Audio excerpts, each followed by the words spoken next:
Chilling tales for dark nights.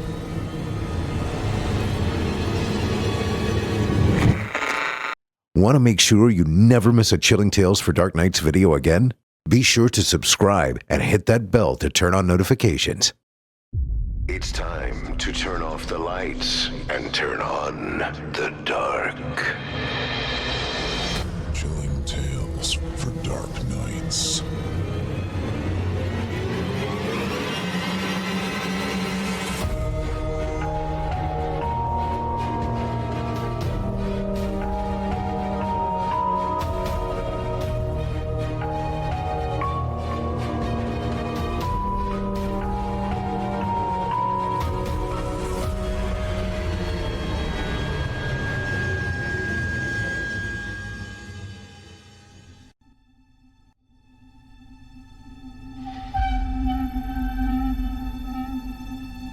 Good evening, listener.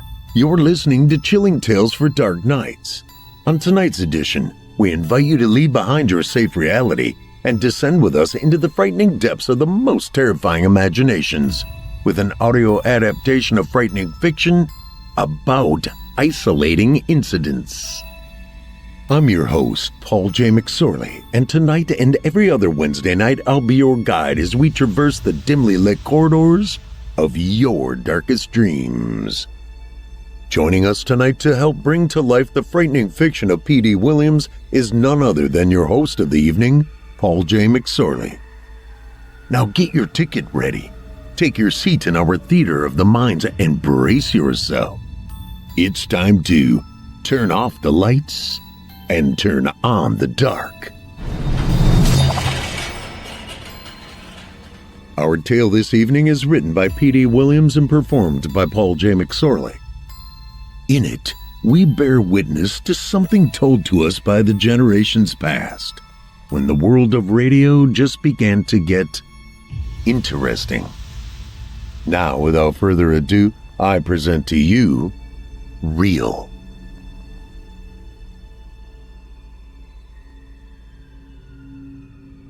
One. It was early summer in 1985. The freshly freed prisoners of the George County Public School System were whirring through the small town of Hanlon with wild abandon. They never wanted summer to end. Their put-upon parents were counting down the minutes until it did. The local pool was crowded. Drivers took extra precautions to avoid accidentally hitting anyone from the brigade of child cyclists swarming the neighborhoods. Summer blockbusters were in rotation at the town's only movie theater. One of them drew the interest of Caitlin Campbell, a 13-year-old on a secret mission to toughen up her 10-year-old brother Bryce. "Please, no, I'm scared, really scared," Bryce pleaded. At 10 years old, he had never fully watched a horror movie before. Vampires, werewolves, demons from the dark, they each flooded him with terror. The film, Fright Night, the movie they were waiting outside the theater to see, fit that description. "Oh, don't be such a baby. It's not as if you're gonna die in there," Caitlin teased. "If you want to see the movie so bad, go ahead and see it," Bryce said. "I'll wait in the bike store across from the parking lot where Dad dropped us off." When Bryce turned to leave, Caitlin took hold of his wrist. "Oh, no, you don't. I'm doing this for your own good. You'll thank me later." Bryce squirmed as if he were struggling to break free from the jaws of a ravenous crocodile. "No fair, Caitlin. You lied to me. You said we were going to see the Muppet movie. I'm going to tell Mom and Dad." Caitlin let go of Bryce's wrist and switched to her nurturing big sister's voice. "Look, Bryce, you've got to learn how to conquer your fears. When I was your age, I was terrified of the water. I hated going to the pool with my friends. I knew they'd figure out that I couldn't swim, and then they'd make fun of me. Well, they did. I ran the whole 6 blocks home crying my eyes out. You're probably old enough to remember what Dad did about it." Bryce nodded. "Yeah, Dad took you back to the pool after most of the people had gone home and tossed you in the deep end." "That's right. At first it horrified me that he would do something like that. But guess what? I was able to tread water. Within an hour, I could dog paddle and hold my breath underwater. If I hadn't faced my fear, I never would have learned how important it is to be brave. For the rest of the summer, I hung out with my girls down at the pool, whooping it up and flirting with boys. Ever since then, I've faced my fears and worries head on. You can do it too. If you're afraid of bugs, let a caterpillar crawl up your arm. They're harmless. Afraid of heights? Climb a tree. Afraid of scary movies? Watch a scary movie, Bryce finished. You got it, Hercules, Caitlin said. But the ratings said we're not old enough to watch it, Bryce reminded her. The corner of Caitlin's mouth curled with mischief. Not to worry. I have a plan, my man. I'll buy a ticket to the Muppet movie, then I'll blend in with the people who are going into the theater where Fright Night is showing. You walk around the corner of the building over there. Give me about 10 minutes. I'll open the exit door and let you in. Then it's easy peasy lemon squeezy, George Jefferson married Wheezy. The saying always stole a giggle from Bryce, but that was Caitlin. Fearless and peerless, but most of all funny. Okay then, I'll try to be brave. Caitlin smiled and playfully punched Bryce's shoulder. That's my baby brother. By the time we leave here, you'll be a fan of these kinds of movies. Now go on around and wait for me. I'll buy the ticket, snag a soda and some popcorn for us to share, then I'll let you in. We good? Bryce forced a weak and insincere smile. We're good, I guess. Okay, let's get moving, Caitlin said, then made her way to the box office. Bryce watched Caitlin walk into the theater, then trekked around the side of the building and to the exit door, uncertainty and trepidation nipping at his heels. According to the plan, Caitlin made the purchases. Then she insinuated herself with the group entering the auditorium, hoping she wouldn't be noticed by a blabber-mouthed adult. Caitlin entered the large, weakly lit area and took a seat up front. The irresistible aroma of theater popcorn and Coca-Cola filled the air, creating a perfect cloud of delicious scents. She was relieved that only a handful of people had shown up for the early afternoon screening. Fewer witnesses, she thought. Most of the people were engaged in private conversations. One young couple was doing an enthusiastic lip press in the back row, making Caitlin giggle. With the stealth of an assassin, she continued to survey the semi-dark auditorium, waiting for the opportune moment to act. When she was satisfied that everyone's attention was fixed elsewhere, she rose from her seat and began creeping toward the exit door. When Caitlin got there, she turned one last time to make sure no one was watching her. The coast was clear. She took a couple of breaths to steel herself, then pushed on the narrow bar that opened the exit door. She was relieved to discover Bryce standing in front of her. She grabbed the collar of his Star Wars t-shirt, yanked him inside, then closed the heavy steel door before anyone noticed anything awry. "Follow me," Caitlin whispered.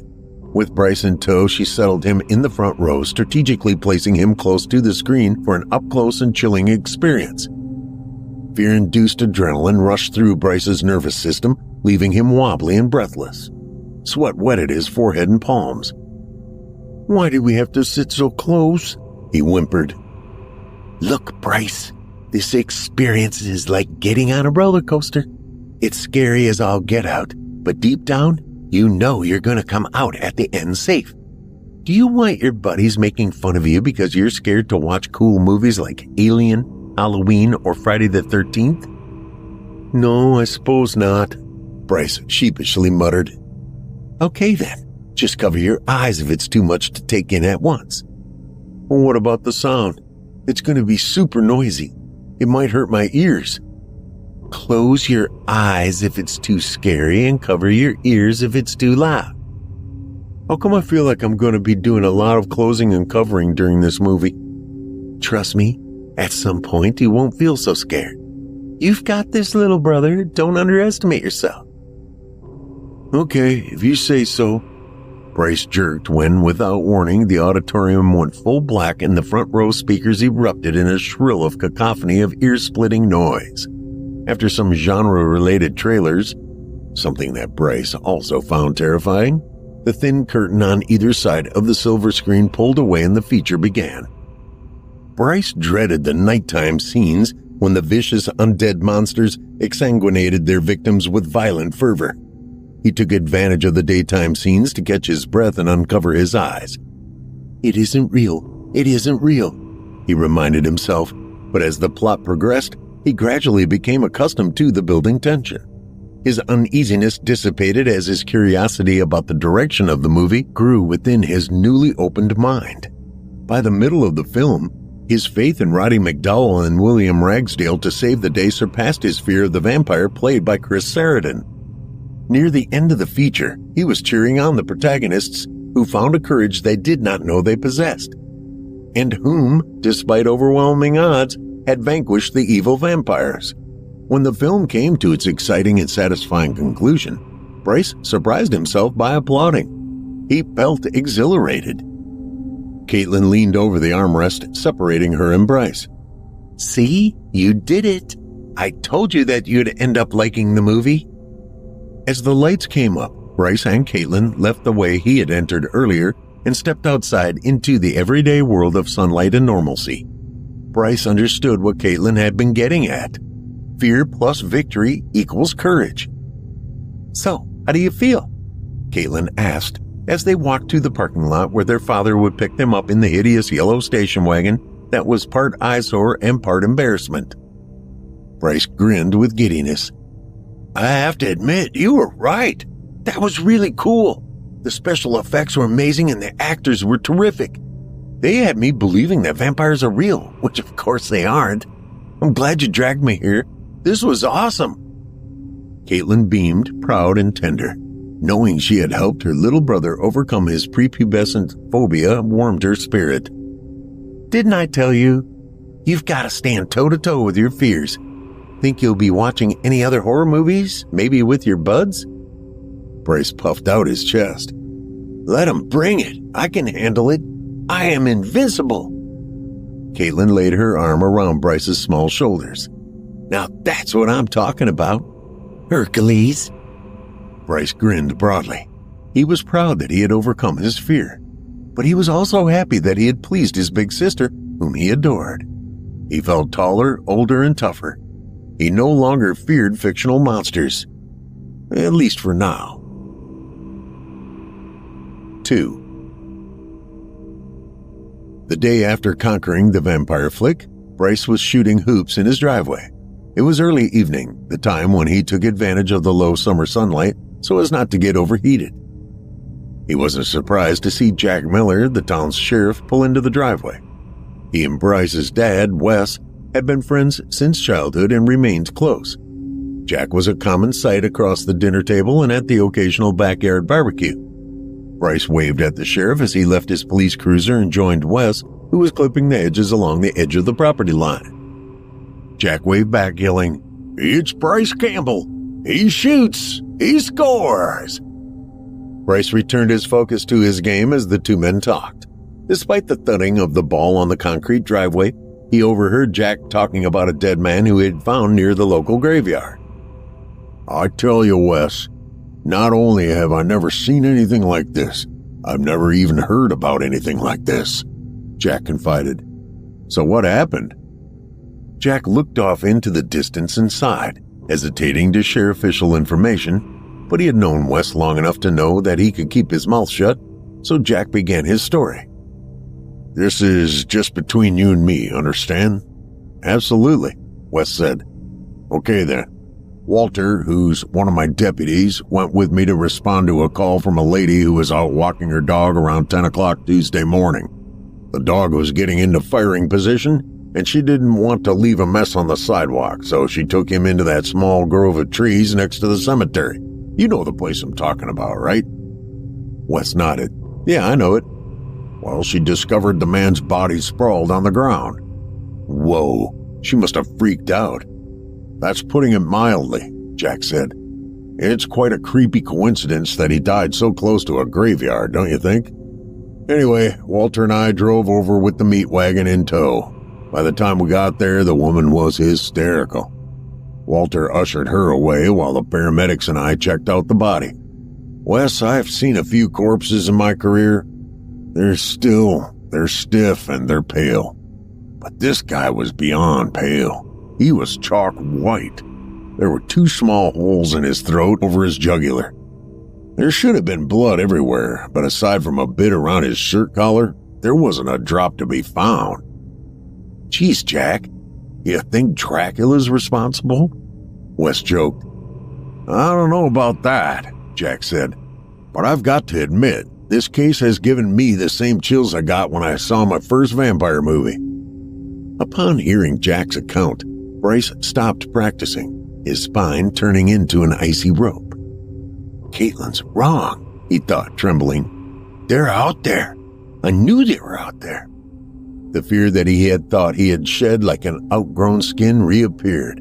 His body was so tense he could no longer move. The silencing of the basketball drew Jack's and Wes's attention. They turned to Bryce, whom they didn't realize had been listening in. Bryce, are you eavesdropping? Wes asked. I only heard the part about a man losing blood, Bryce said, hoping not to be shooed away. This isn't anything you need to be hearing, Wes told him. Go back to playing basketball. Your jump shot could use some work.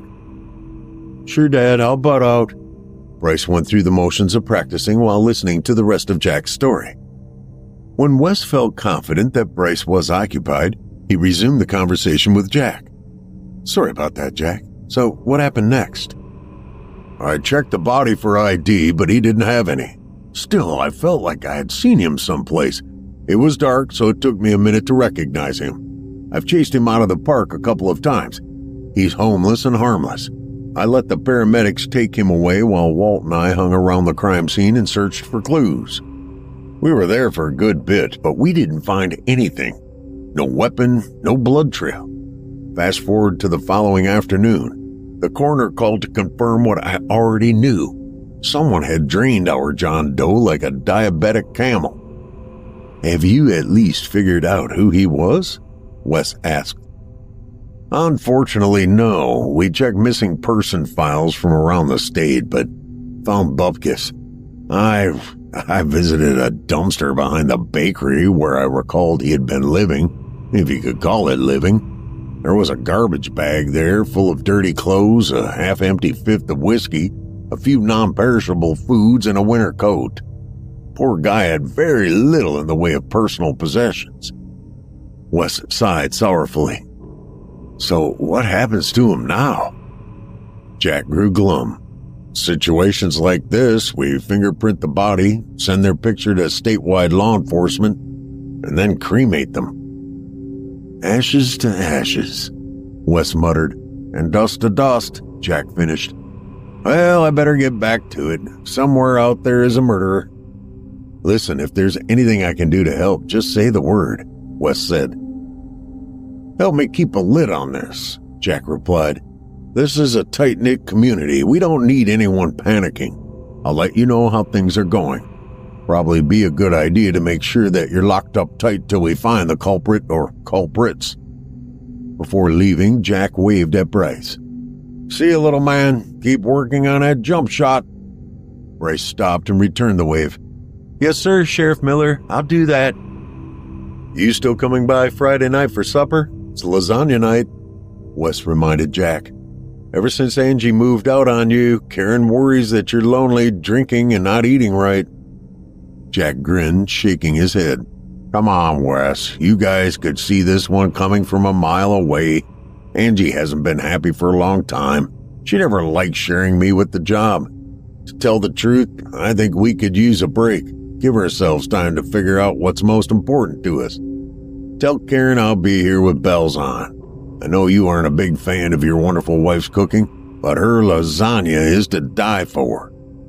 It's a date then, Wes replied. Jack climbed into his cruiser and went on his way. Wes's thoughts left the Jack and Angie saga and returned to the chilling murder. To hell is this town coming to? He mumbled to himself. He finished the hedges, then made his way toward the house.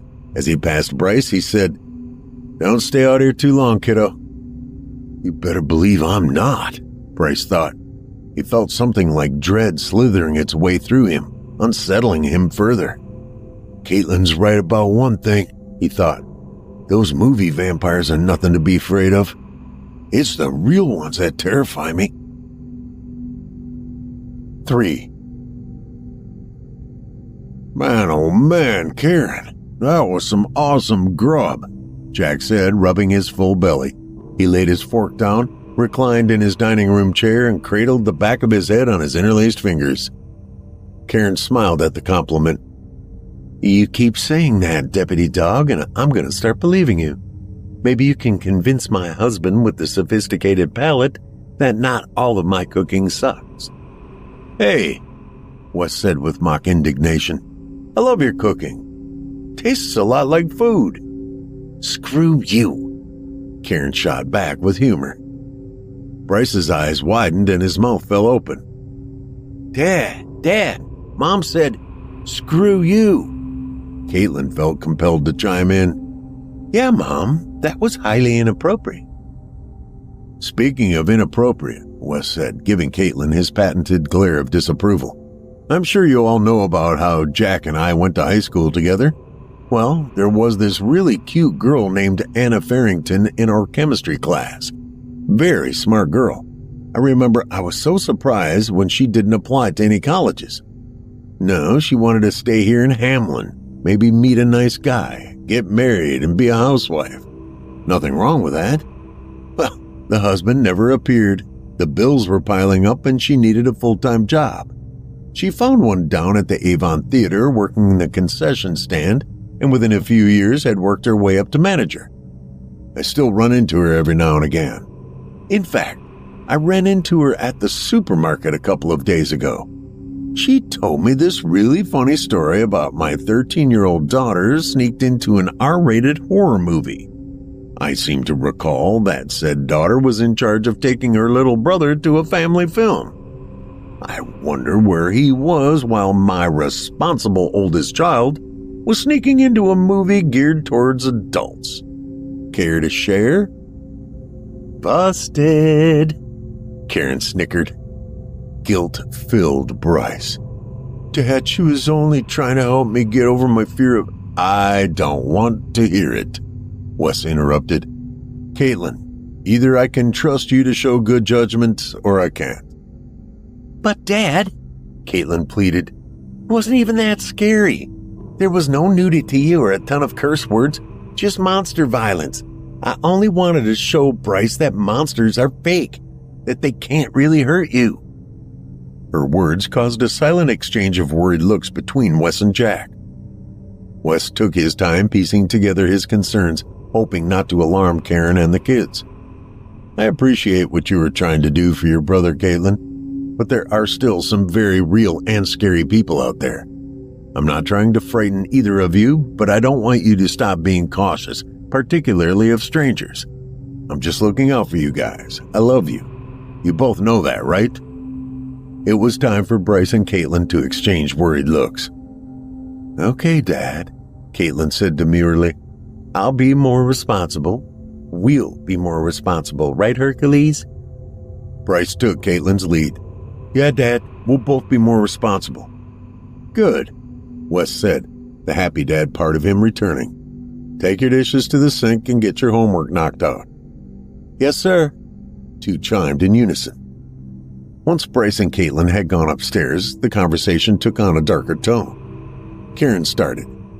Jack, Wes told me that there's been a murder in town. I read about it in the paper, but Wes said there might be more to it than what was reported. Should I be scared? I don't know, Karen, Jack confessed. This case is so strange. It gets stranger by the day. Fact is, I suspect it may be tied to another case. What do you mean? Wes asked. This hasn't been leaked to the papers yet, so mum's the word, all right? Karen and Wes looked at each other as if for permission to agree. Yes, of course, Karen answered for the two of them. All right, then. You guys probably don't know them, but there's a married couple named Cheryl and Hal Mabe. They had a little girl named Callie. She passed away last week. Apparently, she developed some kind of virus that the doctors couldn't identify. Then a couple of days going into the hospital, she died. Oh my God, Karen said, pressing her hand to her mouth. I know, Jack said. It's awful. Bryce was heading downstairs to ask for help with his math homework when he overheard the adults speaking in hushed, serious voices. The "don't let the children hear" voices. He crept to the top step, where he sat and listened. "What's that got to do with your dead John Doe?" Wes asked. "The Mabes buried Callie this past Saturday morning. That's 3 days before we found our John Doe," Jack explained. "Sunday morning arrived, and the little girl's parents went to visit her grave. Don't ask me who, what, or why, but someone had dug a 2-foot-wide hole in the hump of earth she was buried under. Obviously, the Mabes were distraught." "Well, I would certainly think so," Karen said. "Anyhow, Mr. Mabe called it in, and I, along with Walt, went out to the cemetery. Just as we had been told, there was a hole. I can't say how far down it went, but it looked fairly deep. Thankfully, no other part of the grave had been disturbed. I asked Mr. and Mrs. Mabe if they could think of any reason why someone would be digging in their daughter's grave. They told me there were no valuable possessions buried with Callie that would tempt someone to break into the casket. I promised them I'd get to the bottom of it, then sent them home." Walt and I searched the immediate area, but aside from Callie's grave, nothing else seemed out of the ordinary. We chalked it up to a case of cruel vandalism and had a groundskeeper fill in the hole. "Could it have been an animal that dug the hole?" Wes asked. "Don't think so," Jack said. "There aren't any animals in this neck of the woods who'd dig that kind of hole. If there were, why that one grave? Like I said, neither I nor Walt found any other graves disturbed." Bryce's heart plummeted to his stomach, making him feel like he was on an elevator that was heading downward at a quick clip. The details were all too familiar to him. "I don't like this story," he thought, "and wish that I'd stayed in my room." But it was too late. He had already heard too much. He knew he should leave his place on the staircase and return to his room, but he wanted to know how the story ended, assuming it had. "Please let there be a reasonable explanation," he inwardly pleaded. He stayed put, listening, hoping. Jack continued his story. Mr. Mabe revisited the grave the next morning to make sure that it hadn't been vandalized again. When he saw the hole had returned, he was furious. He was about to call the sheriff's office when he observed several small human footprints leading away from the grave and further into the cemetery. He followed them to a thin crop of trees located beyond the headstones, the spot where we would soon discover our John Doe. Mr. Mabe must have been horrified when he found Callie laying there dirty and wet, clutching the remains of a dead dog. Karen hugged herself, attempting to control her shivers. "I'm not sure that I want to hear any more of this. You guys talk. I'm going to straighten up the kitchen." With unsteady hands, she gathered and stacked the dirty plates of silverware from the table, then hurried to the kitchen. Jack waited until Karen was out of earshot before speaking again. "I'm sorry, Wes. I didn't mean to upset her. Maybe I should go. Fact is, hearing myself talking about this case makes it seem more outlandish." "No need to apologize, Jack," Wes said. "She'll be fine once she settles down. Tell me what happened next." "We get there to find the girl and this poor dog with its throat torn open," Jack said. "Then we observed something more unsettling. The blood around Callie's unwired mouth. What the heck was I supposed to make of that? I did my best to calm Mr. Mabe, but you can guess how that went. I walked him back to his car, where I assured him I'd keep him apprised of any progress that I made on the case, and that Callie would be respectfully and immediately returned to her casket. And did that satisfy him? For the time being, I went by the cemetery's office and explained the situation to the site manager. I asked him if he or any of his staff had seen or heard anything unusual. He claimed that, aside from having the previous hole filled in, this was the first he had heard about any new incidents. He assured me nothing like it had ever happened before. I told him I needed to have the body put back and reburied. He said he'd get 2 of his guys over to the grave ASAP. I stuck around and waited for the grounds crew to show up. I'm not sure why. I think maybe I wanted to make sure they did the job properly. I could tell they were aggravated as soon as they got there. With no funeral scheduled for that day, I figured they were looking forward to an easy shift. But despite their annoyance, they redug the grave as instructed. When they were just about down to casket level, I left them to their work and headed toward the parking lot. I hadn't walked more than 30 yards when one of the men yelled after me to come back. I ran to the gravesite, wondering what in the world they'd come across. I have to say, it was not what I expected. Not even close. Jack paused and took a sip of his tea. He hesitated before speaking. There was a jagged hole in the upper lid of the casket, about the same size as the one in the dirt, he said. Bryce sat spellbound by the horrible tale. Please don't let this be real. Please don't let this be real, he repeatedly thought. Wes's wooden chair squeaked as he leaned forward. He looked toward the kitchen, making sure Karen wasn't near. He was relieved to see that she wasn't. What do you think caused it? Did someone break into the casket or not? He whispered. Through a small hole? Why not dig up the entire grave? And two, why would they have punched a hole in the upper lid rather than lifting both parts of the casket? And why remove the girl and drag her away? And the dead dog? Why would they kill it and leave it near the body? This is some weird stuff you're dealing with, Jack. But I'm curious. You said you thought this case might be somehow connected to the murder of the homeless man. How so? Because just like the man, someone had drained the dog of all of its blood. And then there's the proximity of the bodies. I can only find one common denominator, the cemetery. Maybe it's all coincidental. At least that's what my rational mind tells me. I can't believe I'm saying this, but keep going, Wes said. After some discussion, Walt and I decided that it would be in the best interest of the parents not to mention the damage. A guy on the grounds crew went to a supply shed on the back 9 of the cemetery and found a piece of pressboard that was big enough to patch the hole. Once he completed the repair, he and his partner placed Callie's body back in the casket and refilled the grave. Let me back up for a second, Wes said. You said that your rational mind provided you with a theory.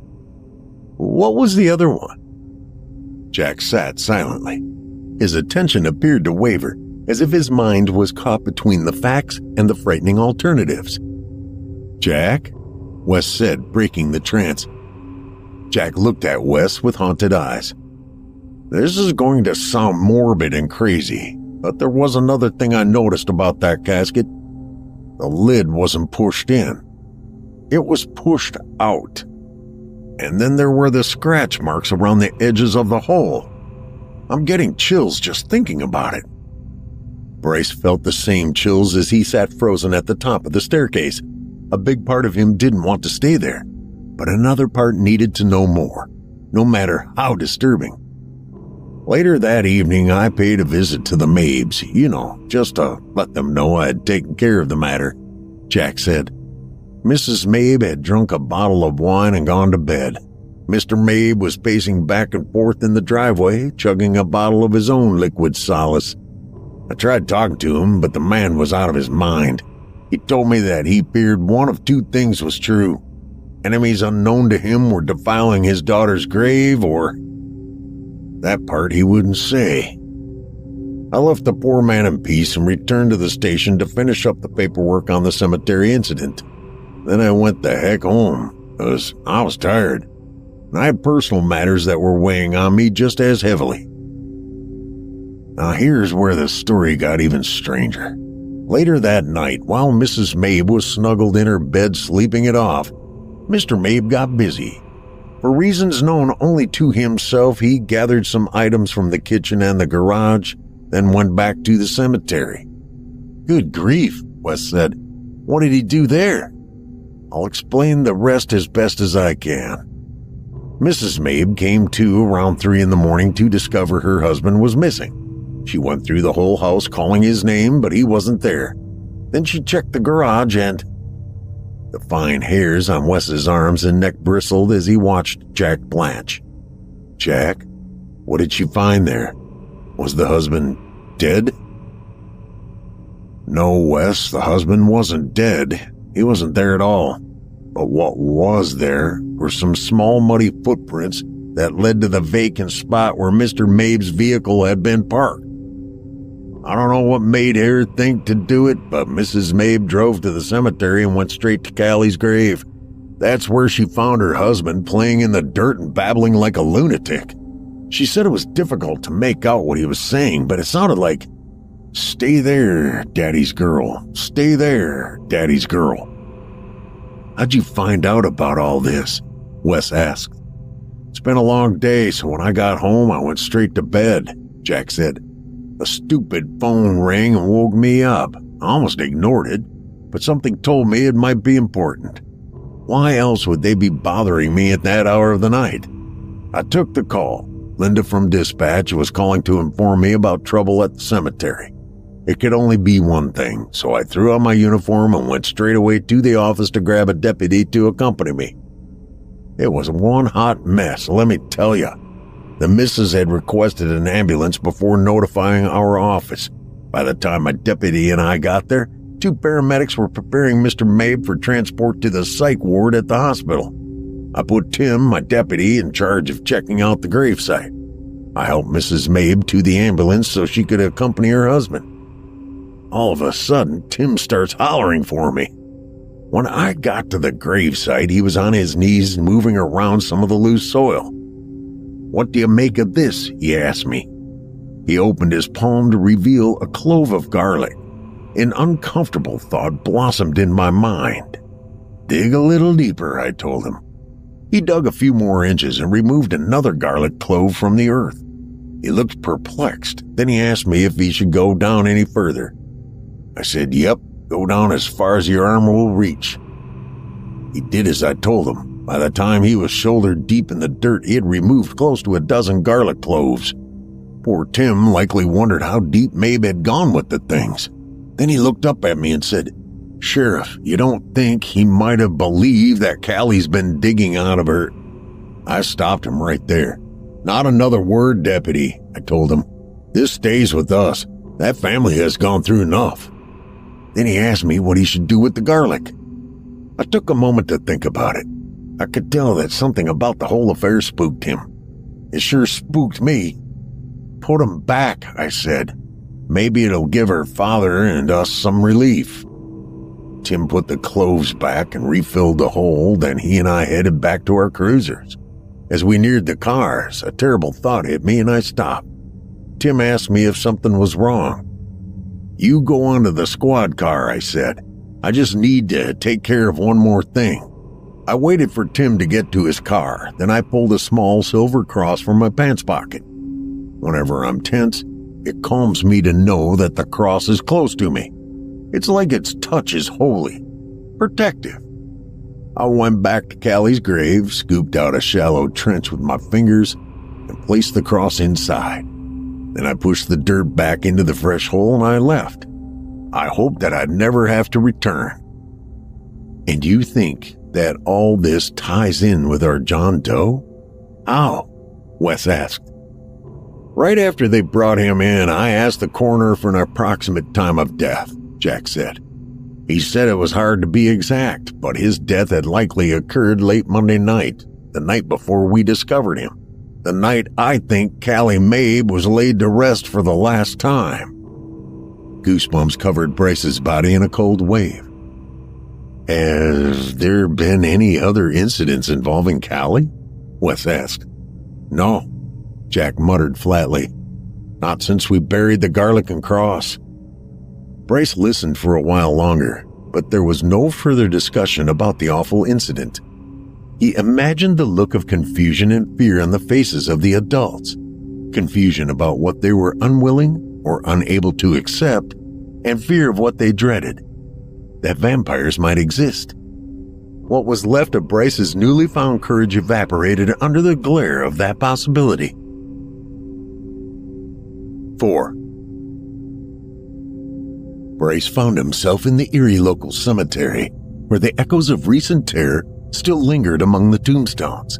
The sight before him was chilling. Rotting corpses clawing upward through the softened soil that covered their grave like an earthen blanket. The fetid smell of wet earth, coupled with the stench of decayed flesh, infiltrated his nostrils, making him retch. Bryce wanted to move, to scream, but the ground tethered him, preventing him from running or looking away from the horror unfolding around him. After several graves had regurgitated their dead, 4 remained intact. Then the dirt from those graves began to shift and rise. Bryce stared on in helpless horror as each tenant pulled themselves free from their mahogany cell. In minutes, all 4 corpses were standing within yards of Bryce, peering at him through worm-eaten eyes. They encircled him, then shuffled toward him. As they closed in, he was able to make out their identities: his father, mother, sister, and Jack. The quartet opened their mouth, revealing long, sharp incisors. Finally, Bryce found his voice and screamed long and loud. Wes burst into Bryce's bedroom and flipped on the light. Bryce was sitting up in his bed, wailing in terror at the invisible monsters that only his wild eyes could see. His skin was so pallid that his veins and arteries stood out like a network of blue rivers. "Bryce, wake up!" Wes hollered. "You're having a nightmare!" Karen and Caitlin rushed into the room, panting like a couple of panicked horses. Bryce became lucid. "Oh my God! Oh my God! That was awful!" Wes went to Bryce and sat down on his bed, brushing the rumpled hair away from Bryce's sweat-soaked forehead. "Easy, son. Try to relax and catch your breath." "What the deuce, Bryce? I was sound asleep," Caitlin said, rubbing her sleep-reddened eyes. "Baby, are you okay now?" Karen asked Bryce. Once Bryce's heart settled back into a normal rhythm, he looked at Wes with eyes that belied his embarrassment at the ruckus he had caused. "I'm okay. It was only a nightmare. I'm better now." "What kind of nightmare did you have?" Wes asked in a voice full of fatherly concern. "If I tell you, do you promise not to get mad?" "Why would I get mad?" Bryce hesitated. "Bryce, tell us why you woke everyone up," Karen urged, her tone a mix of curiosity and frustration. "You scared the bejeepers out of me." Bryce knew he would have to come clean. "I had a dream about vampires crawling out of their graves to attack me. Some of them were you guys." "I knew it," Wes growled. Then turning his anger on Caitlin, asked, "Are you happy now?" "This is what happens when you act irresponsibly. You knew good and well that your 10-year-old brother wasn't ready for horror movies, but you forced him into going to one anyway." Wes's harsh tone scared Caitlin. She moved behind Karen, using her as a human shield. "Dad, Caitlin didn't force me," Bryce said, coming to his sister's defense. "It was my idea, too. Besides, I heard you and Sheriff Miller talking downstairs after dinner." "Bryce, what did I tell you about listening in on private conversations?" Wes asked heatedly. "But Dad, I was only coming downstairs to ask you or Mom to help me with my homework. I couldn't help overhearing what happened in the cemetery." "Wait a minute. What happened in the cemetery, Wes?" Karen asked. "We'll discuss it later," Wes replied. Then speaking to Bryce, said, "As for you, I want you to try and forget about what you heard. There are no such things as vampires. They only exist in movies that careless sisters drag their little brothers to." "I'm sorry, okay? Totally my bad," Caitlin said. "All right. I want all of you to listen to me. Jack's on top of everything. There's nothing to be concerned about. Now then, let's all get some sleep." "Night, sweetie," Karen said to Bryce in a soothing voice. "I'm going to turn off the light, but I'll leave your door open in case you need anything." "Thanks, Mom. I think I'll be okay now." "Night, Hercules," Caitlin yawned before heading back to her own room. Wes tousled Bryce's hair and smiled. "I'll see you tomorrow, son. Sweet dreams, okay?" Bryce returned Wes's gentle smile. "I'll do my best. I really will." "Okay, then," Wes said. He rose from the side of Bryce's bed and joined Karen at the bedroom door. "We love you, kiddo," he added, just to make things right. He flipped off the light and left with Karen. Bryce lay down and pulled the covers to his chest.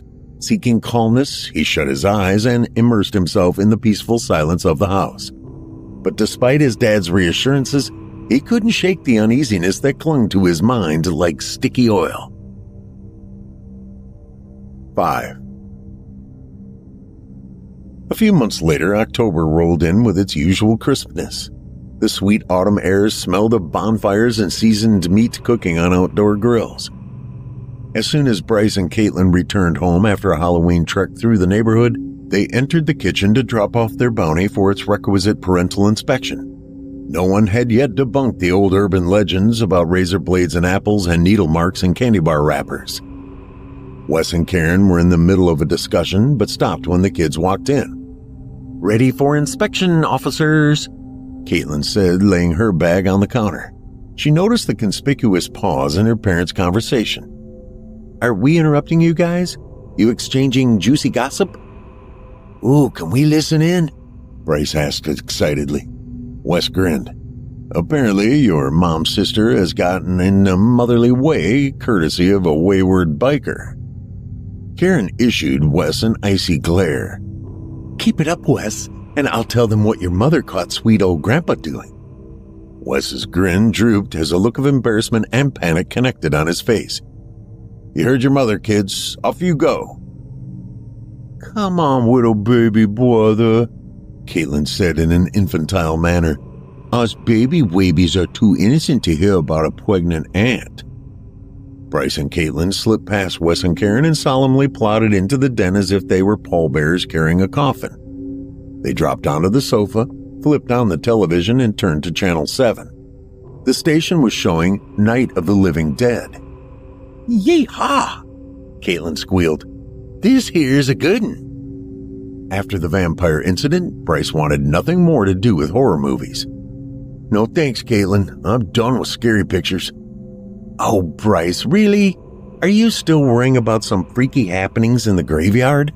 That was over 3 months ago. There's been no more reports about murders and dead girls. If there had been, Sheriff Miller would have said something to Mom and Dad. Besides, this one is a classic zombie movie. No vampires here. Gee, I don't know, Bryce meekly muttered.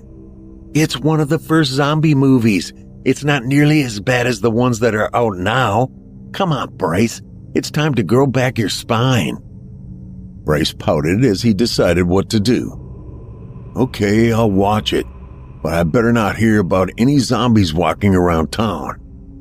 Caitlin snuggled into the sofa and pressed her lips to Bryce's ear. They're coming to get you, Barbara, she moaned, chuckling at his discomfort. They had gotten to the part where the zombies were outside of the old farmhouse devouring human flesh when Wes waltzed in. Caitlin, what is wrong with you? Wes hollered. It's okay, Dad. I wanted to watch it, Bryce said. Yeah, Dad, Caitlin whined. Let us watch it. It's really dated and cheesy. The zombies look fake and so do the rubber guts. Besides, Bryce knows monsters aren't real. Ain't that right, Hercules? You're going to have to give me a better reason than that to get out of the trouble you're in. Well, we could do you a favor and clean out the garage. Say, isn't that something Mom asked you to do a while back? Caitlin asked with a sly grin. Wes smirked conspiratorially. The task had been on his honey-do list for a while, and he was seeing an opportunity to cross it off. All right, you little hustlers, but not a word to your mom. This is a win-win for all of us, so don't blow it. With a duet of "Aye, aye, Daddy," Caitlin and Bryce returned to the carnage. After Wes left the den, Caitlin asked Bryce, "You're not going to freak out again like last time, are you?" "Nah, I get that it's just a movie," Bryce assured her. "I'm old enough to know that monsters don't live in the real world." At least that was what Bryce was telling himself. 6. Bryce kept his lamp on for a few nights after viewing the zombie film. The movie stayed with him longer than he anticipated. He questioned the decision he had made to watch another creature feature after the chilling vampire episode. Guess I'm not old enough to know better after all, he thought. Now his frightened imagination had him worrying about a zombie invasion. It didn't help that his parents were having deadbolts installed on the main doors of the house because of what they had recently heard from Jack. as well as from what the local news had reported. Investigators had discovered the ravaged corpses of 3 individuals, 2 women and a man. Something had eaten parts of their bodies, including their entrails. Things got even creepier when the bodies mysteriously disappeared from the coroner's lab. Some unnamed witnesses claimed to have seen the reanimated victims, who were naked and nearly hollow, roving through the streets the night after the authorities had stored them. One of Karen's friends told her she had heard gunfire later that same evening. She didn't know what to make of it. The next morning, the local news reported that a couple of deputies had recovered the missing bodies. Also, the thieves who had stolen them from the morgue were still at large. That was the official report anyway. There was no mention of shootings.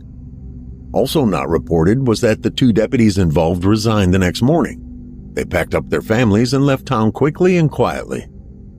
Soon, a rumor circulated the way most rumors do. Someone who had spoken to someone else who knew the janitor at the county morgue revealed that the coroner deliberately omitted an important detail from the report. The 3 corpses had gunshot wounds to their head. Sheriff Miller didn't come by to share the details, something that troubled Wes. As far as he knew, Jack hadn't discussed the incident with anyone, and Wes didn't press him about it. Bryce contemplated the potential correlation between the movies he had watched and the bizarre and violent incidents that had occurred in his town. This is too much of a coincidence, he thought. Vampire movie, dead bodies with no blood. Zombie movie, dead people walking the streets after being half-eaten. Have I been causing these terrible things to happen? Bryce felt sad and guilty, but mostly he felt horrified. Horrified by a power he had received from God knows where. He made a pledge to himself that he was going to lie off horror movies for a while, perhaps forever. That pledge ended as soon as his best friend Harrison told him about a movie his parents had rented from the video store. 7. It's called Halloween, Harrison told Bryce. My old man rented it for him and Mom to watch. They thought I was asleep, but I was beating it to the rhythm of Penthouse, if you get my meaning. Ew, gross, Bryce said, cringing. I could have gone all day and not heard that. Ha, like you've never done it, Harrison haughtily replied. As a matter of fact, I haven't. Where'd you get the girly mag anyway? Same place I got the video on the top shelf of my old man's closet under some sweaters. That's where he usually hides things he doesn't want me to find. So have you watched it yet? Oh yeah, I didn't want it to get returned before I checked it out. Bryce's curiosity swelled. Well? Harrison grinned wickedly. Let's just say it will freak you the heck out. This psycho breaks out of a mental institution, see? Then he finds an old mask to disguise himself and starts roaming around town, slicing and dicing everybody up with a big butcher's knife. Bryce felt his stomach tighten. Is there a lot of blood? Yeah, but it's all fake. You should see the kill scenes. They look so real. It's a lot of fun to watch. Come on, let's go over to my house. We've got a few hours before my folks get home from work. Gee, I don't know, Harrison. I don't think it's a safe thing for me to be doing. What's that supposed to mean? If I tell you, you'll think I'm crazy and make fun of me. Harrison flashed the wicked grin again. Okay, now you have to tell me. How weird are we talking? Bryce lightly bit his top lip, deciding whether to tell Harrison about what he thought were connections between the movies he had watched and the violent acts that had occurred near their neighborhood. If I don't tell someone, I think I'll go bonkers, he thought. Okay, I'll tell you, but you have to give me your solemn promise to never tell another soul for as long as you live. I haven't even told my family about this. My folks are already upset with me for watching horror movies, and Caitlin will tease me about it. Harrison snapped to attention and held up the Boy Scout hand gesture. I promise I'll never tell anyone that you're a total whack job who hasn't learned to jerk off. Bryce felt frustrated. I'm serious, Harrison. You're the only person I'm going to tell about this. Can I trust you or not? Okay. It'll stay between us. Despite his lingering skepticism, Bryce told Harrison his story. Harrison did something that he had seldom done before. He sat still and listened. Once Bryce finished, he exclaimed, Man, oh man, that's intense. You're not yanking my chain, are you? On my mother's eyes, I am not making this up, Bryce said. You believe me, don't you? I've heard about stuff that's a lot weirder. You have? Of course not, you dweeb, Harrison chuckled. Bryce's chin fell to his chest. Embarrassment consumed him, as did his disappointment in his best friend. I knew I shouldn't have trusted you. Somewhat guilt-ridden, Harrison offered his support. You say that whatever horror movie you watch, the creatures in it come to life, right? Bryce nodded yes. So then, how about a little experiment? Let's watch Halloween and see if anything happens. That would be the best and only way to prove to me you're not making this up. Besides, don't you want to know if you're causing this? Come on, let's go to my house. I promise you, you're gonna love this movie. Bryce considered Harrison's words. He still didn't find the idea convincing. Sensing Bryce's hesitation, Harrison put forth his own theory. What if the reason those monsters came to life is that they're imaginary? You know, something that doesn't exist in real life. Michael Myers, on the other hand, is a flesh and blood character. It's possible for someone like him to exist in the real world. Just read the papers. Let's watch a movie and see if a human killer comes to life. Come on, dude. Don't you want to know for sure? I would. Bryce thought the idea made sense. Okay, let's get this over with. Harrison pressed his palm against Bryce's back, guiding him to where he wasn't sure he wanted to go. We're off to the laboratory, he chuckled. 8. Turn it off. It's making me sick, Bryce pleaded. Come on, Bryce. We're more than halfway through it. Don't forget that all this is made up, Harrison assured him. The other movies were supposed to be pretend, but look how things turned out. I can't take a chance on Michael Myers. Look, if you want to keep on watching this gore fest, have at it. I'm going home and try to forget that I ever watched it. Okay, Harrison said, stopping the video. Don't get your panties in a wad. How about we find something different to watch? Bryce relaxed. Fine, as long as it's not another horror movie. No worries, we'll see what's on HBO. They're still showing Halloween movies. That includes mysteries and science fiction. Harrison perused the offerings, steering clear of any that Bryce might deem too scary. He came across some current and older science fiction movies that looked interesting. Stopping at one, he said, Say, how about this one? It's an oldie but a goodie. I've watched it before with my parents. It's pretty tame. Bryce decided that he had been too much of a buzzkill already. He didn't want to ruin any more of Harrison's afternoon, so he agreed to view the picture. Yeah, okay. I've heard about this one. You're right, it's a classic. When the movie ended, Bryce said his goodbyes to Harrison and headed home. He felt better about his decision to disconnect from the slasher film. The bright afternoon sun was now a hazy orange as it began its descent into night. The tall trees that had earlier sheltered Bryce were forming large, crooked shadows. He sped to a trot, hoping to get home before his imagination overtook him, leaving him vulnerable to the dark and lurid things that lurked within the deep, twisted shadows. 9. An ominous feeling overtook Bryce as he walked through the open kitchen door. Who left the door wide open? He wondered with unease. Dusk had settled over the room, making it gloomy and unfamiliar. He felt around for the nearest light switch. He was relieved when his fingers grazed it. He flipped the switch up and down a few times without effect. He listened for movement, but the house was eerily quiet. Where is everybody? What's going on with the house lights? He wondered. Something felt off. A kitchen window allowed enough light for Bryce to find the drawer that housed a flashlight. He flicked it on and directed the yellow beam around the room. As he cautiously moved forward, his foot unexpectedly collided with an object, startling him and prompting an instinctive leap backwards. The metallic object spun swiftly across the linoleum, its gleaming surface catching the ray from the flashlight. With a gentle whir, it gradually came to a halt. The glint of a sharp butcher's knife, its stainless steel blade shimmering against the cold tiled floor, left him momentarily breathless. Is anybody home? Bryce called out, but no one answered. He looked at the oven clock. The time was approaching 6 p.m. Typically, everyone would be in either the den or the kitchen discussing their day, but the house felt empty, lifeless. A terrifying thought shot through Bryce's frenzied mind like a bolt of electricity. Had he watched enough of the slasher flick to create a knife-wielding lunatic? Don't think that, he warned himself, but recent events had taught him better. Taught him that by now, it was likely too late. Mom? Dad? Caitlin? Are you guys here? Bryce yelled with urgency. Again, total silence. He trembled. I don't know what's going on here, but I have a feeling that it might be something bad, he thought.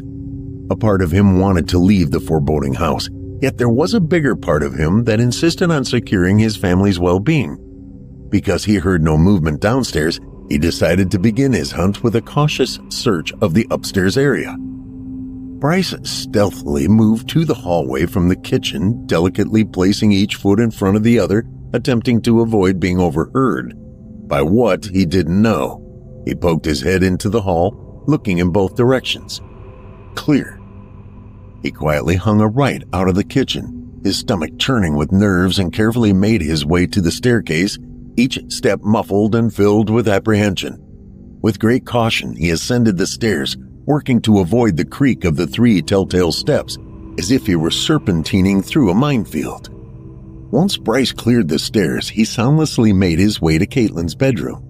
The door was ajar, allowing him a wide view. His eyes crisscrossed the night-blackened room, but detected no one. Next, Bryce slinked to his parents' bedroom and peeped inside. The room was dim and still. The furniture appeared as vague, looming features that gave off an eerie presence. He made his way across the room and peered out of the bedroom window at the empty patio below. Bryce attempted to rationalize the disappearances. Where the heck could they be? If they all left the house together, why'd they leave the kitchen door open?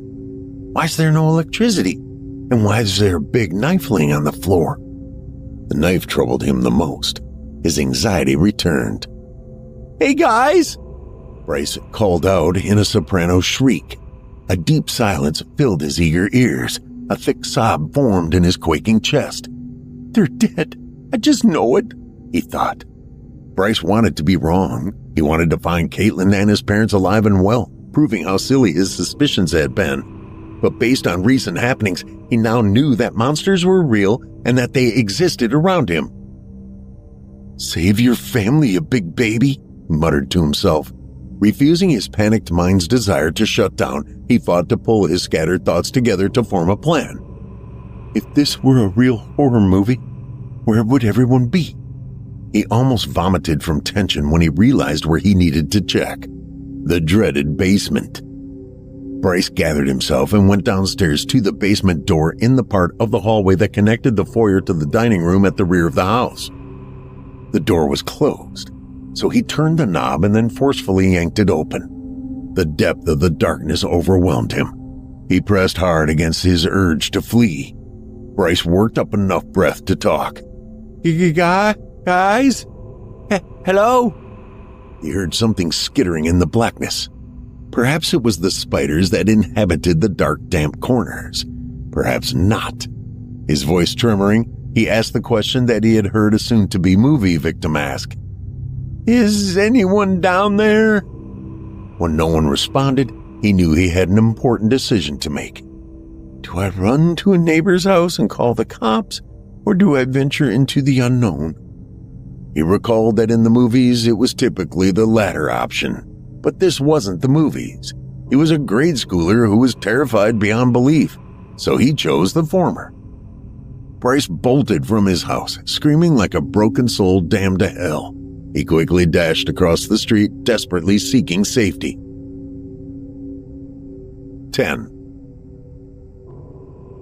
Mrs. Selby, the neighbor across the street from Bryce, called the sheriff's office. Within minutes, 2 tan cruisers pulled in front of Bryce's house. He did not know who most of the people were, but he recognized the man pushing his way to the front, Sheriff Miller. 3 deputies followed him into the house, guns drawn. Bryce waited on the Selby's front porch, feeling trapped in an episode of The Twilight Zone. After about 10 minutes, Sheriff Miller walked out of the house and sat on the porch steps. He ran his fingers through his thinning hair before lighting a cigarette. Here it comes, Bryce thought. He's thinking about how to tell me that my family's been murdered by a psychopath. Trepidation roiled his stomach like a whirl of acid. He wasn't going to wait a second longer.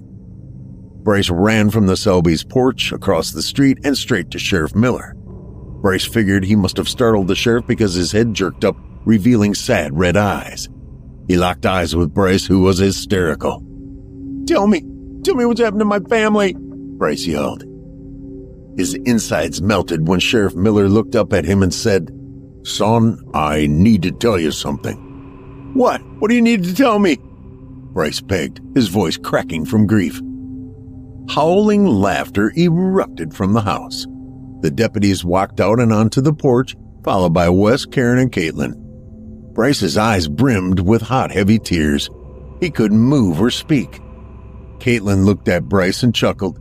I'm sorry for going along with this, but when Mom and Dad told me about the prank, I just couldn't resist.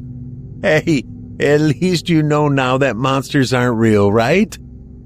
When the feeling returned to Bryce's body, he whizzed past Sheriff Miller up to the landing and hugged his father as though he hadn't seen him in years. Then he tightly embraced his mother. He buried his face into her stomach, desperately attempting to hide his tears from everyone. Oh, fine, Caitlin said sarcastically. Nothing for me? The hug Bryce had given his beloved parents paled compared to the one he lavished on his big sister.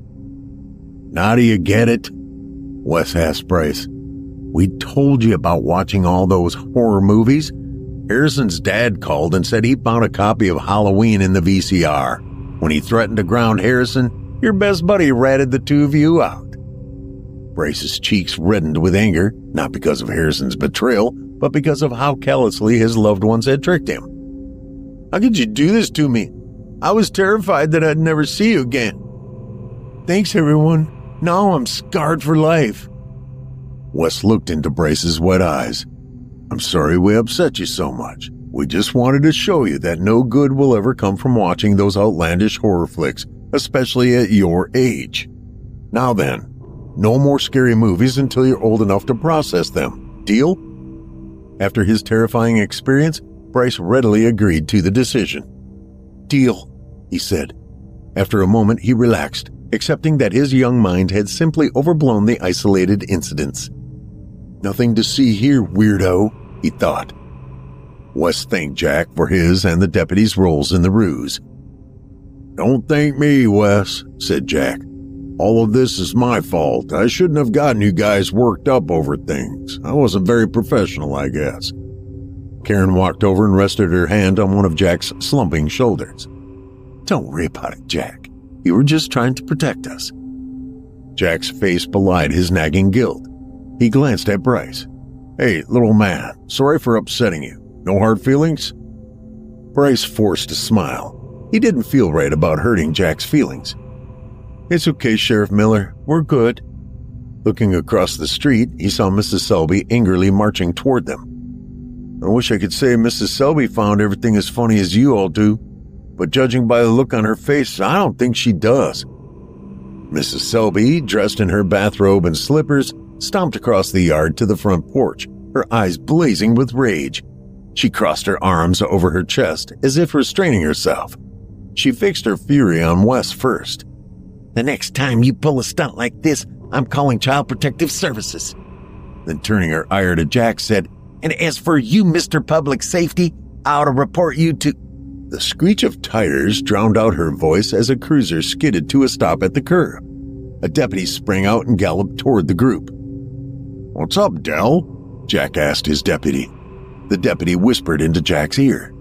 Jack's calm expression turned to one of abject terror. Wes noticed the change in Jack's demeanor. Jack, is something wrong? Jack stood stiffly, no readable expression on his pale face. Gotta go, guys, he muttered in a chilling, empty voice. A call came in. A man discovered his elderly parents lying on their kitchen floor, skinned like rabbits. Karen clamped her hands over Bryce's ears. Jack, we just finished talking about sharing too much information. Sorry, Karen, I better get going. Jack and the deputies jogged to their cruisers, jumped in, and left in a whir of shrill sirens and strobing blue lights. Just then, dozens of large glowing streaks of reddish light streaked across the night sky. A series of loud, earth-shaking booms followed, causing the porch to rumble beneath everyone's feet. "What was that?" Mrs. Selby yelped. Cold realization encompassed Bryce's mind, petrifying his body. He wanted to admit to what he had done, but horror trapped the words in his throat.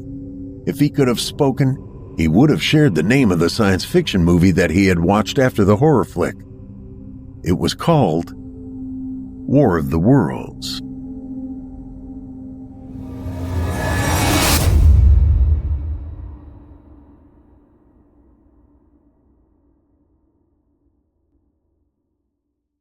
I hope you enjoyed Real, as written by P.D. Williams and performed by Paul J. McSorley. P.D. Williams is an author, multi-instrumentalist, and composer. Several of the most popular and well-known horror podcasts, both domestically and internationally, have showcased his short horror fiction stories. His macabre tales have also appeared in print form, published by several hardcover anthology series, e-zines, and e-books dedicated to fans of terror and suspense.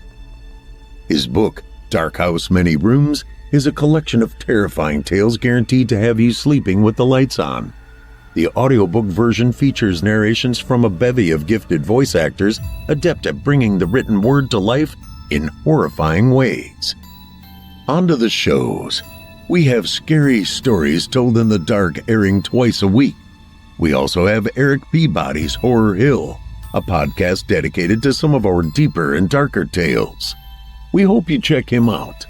And Drew Blood's Dark Tales airs Fridays, featuring some southern down-home horror. And don't forget to check out Fear from the Heartland Archives, featuring more than 120 episodes. Speaking of Fear from the Heartland, let us be a part of your spooky season. The horror never has to end. Check out episode 4 of season 3, featuring the stories Kevin the Undead and Something Made My Brother Different, to marinate in that good old Halloween spirit. You won't be sorry that you did. Well, friends, our weekly descent into the depths has just about come to a close. But before we go, I'd like to take a moment to thank you for joining us tonight, and remind you to take a moment to stop by our iTunes page and leave Chilling Tales for Dark Nights a 5-star review and a kind word. And follow us on Facebook, Twitter, and Instagram if you haven't already. And of course, subscribe to us on YouTube, where you can find an archive of our work going back to 2012.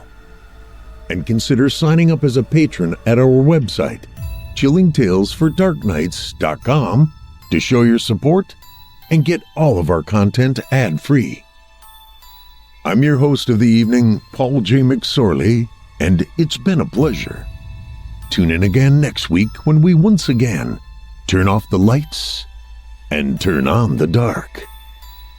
Sweet dreams, listener. Sweet dreams.